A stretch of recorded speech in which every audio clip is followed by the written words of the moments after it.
Calma, pessoal, respira fundo. Eu sei, o título deste vídeo é forte, mas vamos conversar com seriedade e sem pânico. Será que a Terceira Guerra Mundial realmente começou? Todos os dias ligamos a TV ou abrimos a internet e somos bombardeados com notícias de conflitos, tensões geopolíticas e alianças se formando. É a Ucrânia, é o Oriente Médio, são as disputas no Mar da China Meridional. A sensação é de que o mundo está num barril de pólvora, e qualquer faísca pode causar uma explosão global. É impossível não se sentir ansioso com tudo isso. Mas será que essa ansiedade se justifica? Será que estamos mesmo à beira de um conflito global, como os que vimos no século XX? Para responder a essa pergunta, precisamos primeiro entender o que define uma guerra mundial. Não é apenas um conflito grande, é uma guerra que envolve múltiplas potências globais, lutando em diferentes continentes, com alianças complexas, e um impacto que reverbera por todo o planeta. A Primeira e a Segunda Guerras Mundiais redesenharam o mapa do mundo, destruíram impérios e criaram uma nova ordem global. Elas foram totais, mobilizando não só exércitos, mas economias e sociedades inteiras. Olhando para hoje, temos vários focos de tensão, sem dúvida. O conflito na Ucrânia, por exemplo, envolve diretamente uma grande potência, a Rússia, e tem o apoio indireto, mais massivo, de outra superpotência, os Estados Unidos, e seus aliados da OTAN. Isso já cria uma dinâmica perigosa, uma espécie de guerra por procuração. No Oriente Médio, a situação é historicamente complexa e volátil. As tensões entre Israel e seus vizinhos, especialmente com o envolvimento de grupos apoiados pelo Irã, criam um risco constante de escalada. Um erro de cálculo ali pode arrastar não apenas potências regionais, mas também os Estados Unidos, a Rússia e até a China, que têm interesses estratégicos na região, principalmente relacionados à energia. E não podemos esquecer da Ásia. A questão de Taiwan é talvez o ponto mais sensível de todos. A China considera a ilha uma província rebelde e não descarta o uso da força para a reunificação. Os Estados Unidos, por sua vez, têm uma política de ambiguidade estratégica, mas são os principais fornecedores de armas para Taiwan. Um conflito ali colocaria as duas maiores economias do mundo em rota de colisão direta. Seria um cenário catastrófico. Juntando todas essas peças, o cenário parece sombrio. Temos conflitos regionais com potencial de internacionalização, rivalidades crescentes entre grandes potências, e uma retórica cada vez mais agressiva por parte de muitos líderes mundiais. Então, a resposta: sim. A Terceira Guerra Mundial começou? A resposta mais honesta é: ainda não. Mas o risco é real.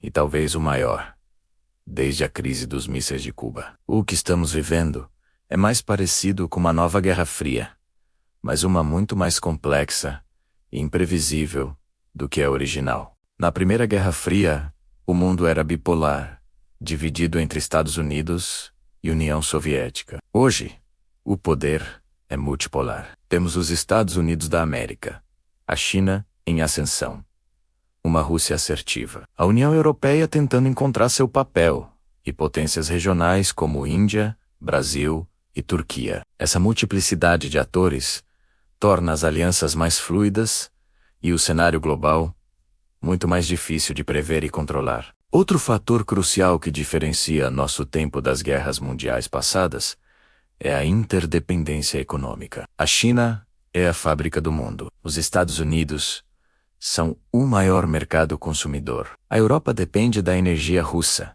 e o mundo todo depende dos semicondutores fabricados em Taiwan. Uma guerra total entre essas potências não seria apenas uma catástrofe militar, mas um suicídio econômico global. As cadeias de suprimentos seriam rompidas. Os mercados financeiros entrariam em colapso, e uma depressão econômica sem precedentes se instalaria. Esse conceito, conhecido como destruição mútua assegurada economicamente, funciona como um freio poderoso. Ninguém quer apertar o botão que destrói a própria economia. Por isso, vemos mais guerras por procuração, sanções econômicas, ciberataques e campanhas de desinformação. É uma guerra híbrida, travada em múltiplas frentes, mas que evita, a todo custo, o confronto militar direto entre as superpotências.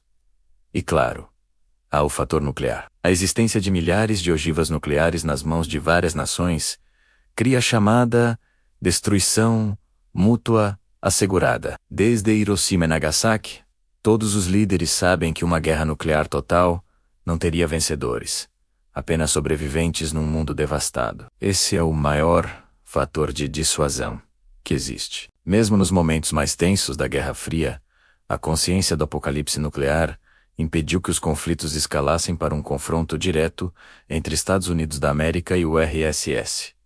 Hoje, essa lógica ainda se aplica. Nenhum líder em sã consciência quer ser o responsável por iniciar um inverno nuclear. No entanto, o risco de um erro de cálculo, de uma falha de comunicação ou do uso de armas nucleares táticas em um conflito regional não pode ser descartado. A proliferação de armas para mais países também aumenta esse risco. Então, o que podemos concluir? A Terceira Guerra Mundial, no formato que imaginamos, com trincheiras, bombardeios massivos e exércitos marchando pela Europa, provavelmente não começou, e talvez nunca comece, graças à interdependência econômica e ao medo nuclear. O que começou, sim, é uma era de instabilidade global sem precedentes. Uma competição feroz entre grandes potências que se manifesta de formas novas e perigosas. Estamos em uma espécie de paz armada, onde a tensão é constante e os conflitos regionais servem de palco para essa disputa maior. A guerra já está acontecendo, mas em domínios diferentes. No ciberespaço, na economia, na informação e em conflitos localizados, que funcionam como peças de um grande tabuleiro de xadrez global. É compreensível que tudo isso gere muita ansiedade. Viver sob essa sombra constante de conflito é desgastante. Se você está se sentindo sobrecarregado com as notícias e com medo do futuro, saiba que isso é normal. É muito importante cuidar da sua saúde mental. Converse com amigos, familiares, ou, se necessário, procure ajuda profissional. Desligar-se um pouco do noticiário e focar no que você pode controlar no seu dia a dia pode ajudar muito. Em momentos de crise, a nossa maior força é a resiliência e o apoio mútuo. Para o futuro, o caminho para evitar uma catástrofe passa pelo fortalecimento da diplomacia, pela reconstrução da confiança entre as nações e pelo respeito ao direito internacional. Organizações como a ONU, mesmo com suas falhas, são mais importantes do que nunca como espaços para o diálogo. A pressão da opinião pública global por paz e desescalada também é fundamental. Não somos apenas espectadores passivos. Nossas vozes, somadas, podem influenciar as decisões dos líderes. A situação é grave, não há como negar, mas não é sem esperança. A humanidade já passou por momentos sombrios antes e encontrou um caminho. A grande questão é se aprenderemos com os erros do passado, a tempo de evitar repeti-los em uma escala ainda mais destrutiva. Obrigado por assistir e por essa reflexão séria. Se você gostou da análise, deixe seu like, se inscreva no canal para mais discussões aprofundadas como esta e compartilhe sua opinião nos comentários. Como você vê a situação atual do mundo? Um forte abraço e até a próxima.